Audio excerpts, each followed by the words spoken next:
Organisation behaviour की मैं video already upload कर चुकी हूँ। आज हमारा टॉपिक है scope of organization behaviour.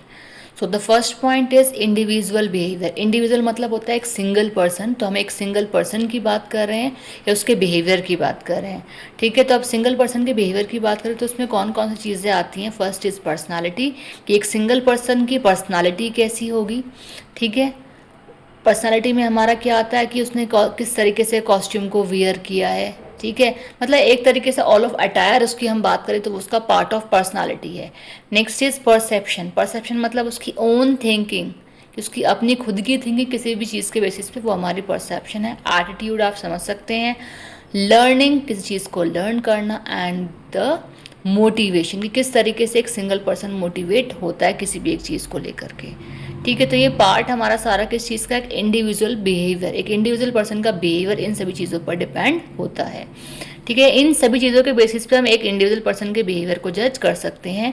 Next चीज़ है ग्रुप बिहेवियर। अब आपने सिंगल पर्सन, एक इंडिविजुअल पर्सन के बिहेवियर को तो देख लिया, बट नाउ इस ग्रुप बिहेवियर, अगर आपको ग्रुप के बिहेवियर को जज करना है तो आप किस चीज़ों को देखेंगे।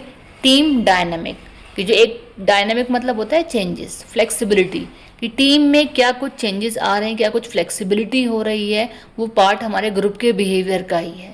ठीक है, नेक्स्ट इज लीडरशिप, कि लीडरशिप किस तरीके से हो रही है, एक लीडर कैसा है, उसके फॉलोअर्स कैसे हैं, किस तरीके से उसकी ऑर्डर्स को वो मान रहे हैं। ठीक है, किस तरीके से इंस्ट्रक्शंस या गाइडेंस कर रहा है एक लीडर, वो सारी चीज़ें आ जाएंगी। कम्युनिकेशन, किस तरीके से कम्युनिकेशन हो रहा है, कम आपस में जो लोग हैं किस तरीके से, मतलब एक तरीके से फॉर्मल और इनफॉर्मल दोनों ही चीज़ें इसमें आ जाएंगी हमारी, क्योंकि वर्किंग में हमारा फॉर्मल और इनफॉर्मल दोनों ही कम्युनिकेशन यूज होता है। Next is conflict. कॉन्फ्लिक्ट मतलब होता है जो प्रॉब्लम अराइज होती रहती है हमारी कंपनीज में, वो पार्ट हमारा कॉन्फ्लिक्ट का ही है। Next is group decision making. Group में अगर आप डिसीजन मेकिंग कर रहे हैं किसी भी चीज़ के एक डिसीजन को लेने के लिए, वो हमारा है ग्रुप डिसीजन मेकिंग। तो ये सारा पार्ट हमारा ग्रुप के बिहेवियर का है। नेक्स्ट इज ऑर्गेनाइजेशनल स्ट्रक्चर, कि जो हमारा ऑर्गेनाइजेशन है उसका स्ट्रक्चर कैसा है, तो वो डिपेंड करेगा अथॉरिटीज़ पर, कि अथॉरिटीज़ क्या हैं, किसको दी गई हैं, कौन कौन से पर्सन अथॉरिटेबल पर्सन है कंपनी के। या फिर बात करते हैं रेस्पॉन्सिबिलिटीज़ की, कि कौन पर्सन किस चीज़ के लिए रेस्पॉन्सिबल है, किस डिपार्टमेंट के लिए रेस्पॉन्सिबल है, वो डिपेंड करेगा कि कौन पर्सन किस डिपार्टमेंट में है, क्या उसको वर्क लॉट एलोकेट किया गया है। ठीक है, तो उसके बेसिस पे उसकी रेस्पॉन्सिबिलिटी होगी। डेलीगेशन मतलब किसी चीज़ को कोई वर्क डेलीगेट करना है, डेलीगेशन हमारा हमेशा टेम्प्रेरी बेसिस पे ही होता है।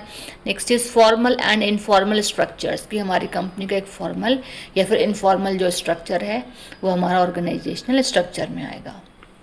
Next fourth point is motivation and job satisfaction. अब इस पॉइंट में हमारी दो चीज़ें हैं। First is motivation. मोटिवेशन का मतलब होता है किसी इंसान को या किसी पर्सन को मोटिवेट करना या फिर इनकरेज करना किसी काम को करने के लिए। अब वो मोटिवेशन हमारा चाहे पॉजिटिव हो चाहे वो नेगेटिव हो, डिपेंड करेगा टर्म्स एंड कंडीशंस पे।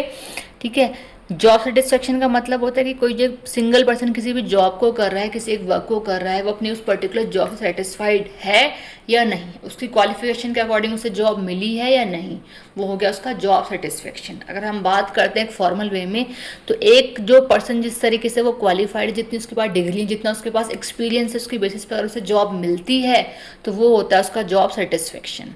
तो अब इन दोनों ही चीज़ों में क्या क्या चीज़ें आ जाती हैं। एम्प्लॉय नीड्स, की एम्प्लॉयज़ की ज़रूरतें क्या क्या हैं, उसका इंसेंटिव्स किस बेसिस पे दिया जाता है उसको इंसेंटिव। ठीक है, इंसेंटिव होता है एक्स्ट्रा मेहनत की, एक्स्ट्रा कमाई इज नोन एज इंसेंटिव। कि अगर एक एम्प्लॉय कंपनी में एक्स्ट्रा एफर्ट कर रहा है किसी भी चीज़ के लिए, एक्स्ट्रा एफर्ट दे रहा है कंपनी को, उससे कंपनी को कोई प्रॉफिट अर्न हो रहा है, तो उससे क्या होगा, इंसेंटिव मिलता है एम्प्लॉयज़ को। इंसेंटिव हमेशा मॉनेटरी एक मनी की फॉर्म में ही दिया जाता है। Next is morale. मोराल होता है कंपनी को, एम्प्लॉयज़ को मोटिवेट करने के लिए। Next is performance. वो आपको पता ही है कि परफॉर्मेंस का एम्प्लॉयज़ की कैसी है या किस किस तरीके से उसमें चेंजेस आते रहते हैं। जो एम्प्लॉय जैसी परफॉर्मेंस करेगा उसके बेसिस पे उसे उस तरीके से अचीवमेंट होगा। अगर हम बात करें एक इंसेंटिव वाले पार्ट की, तो जैसे जिसकी परफॉर्मेंस होगी उसके अकॉर्डिंग उसे वैसा ही इंसेंटिव मिलेगा। Next is communication. कम्युनिकेशन का मतलब होता है आपस में एक दूसरे के साथ बातचीत करना, कम्युनिकेट करना, कॉन्वर्सेशन करना रिलेटेड टू वर्क। अब लिखा है क्या इसमें कि फॉर्मल एंड इनफॉर्मल कम्युनिकेशन, कि कंपनी की अगर हम बात करें तो कंपनीज में फॉर्मल और इनफॉर्मल दोनों ही कम्युनिकेशन होते हैं वर्किंग से रिलेटेड। आगे है फीडबैक सिस्टम, कि कम्युनिकेशन में फीडबैक सिस्टम बहुत ही इंपॉर्टेंट रोल प्ले करता है।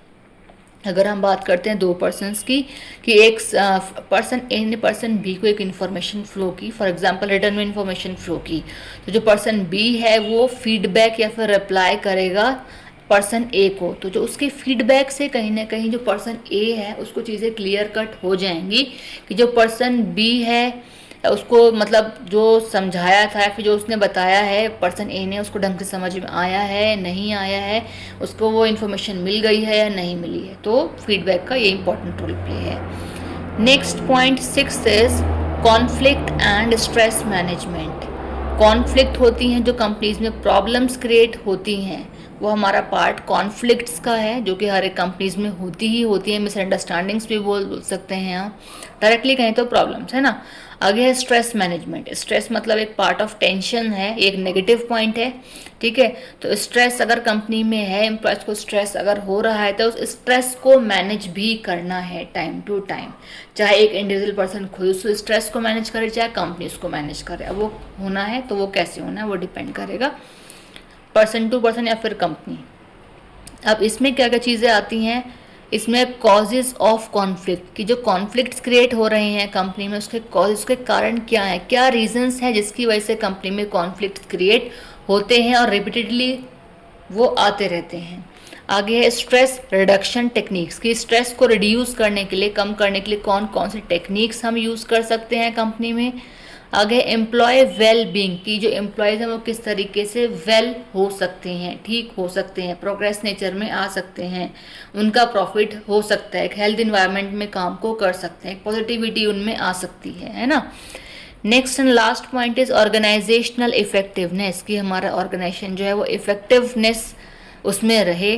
अब वो किस बेसिस पर रहेगी, प्रोडक्टिविटी की, जिस तरीके से कंपनी में प्रोडक्शन होगा, एफिशिएंसी मैन पावर की किस तरीके से या कैसी होगी, एम्प्लॉयज़ की परफॉर्मेंस कैसी है, किस तरीके से वो लोग काम कर रहे हैं कंपनी के लिए।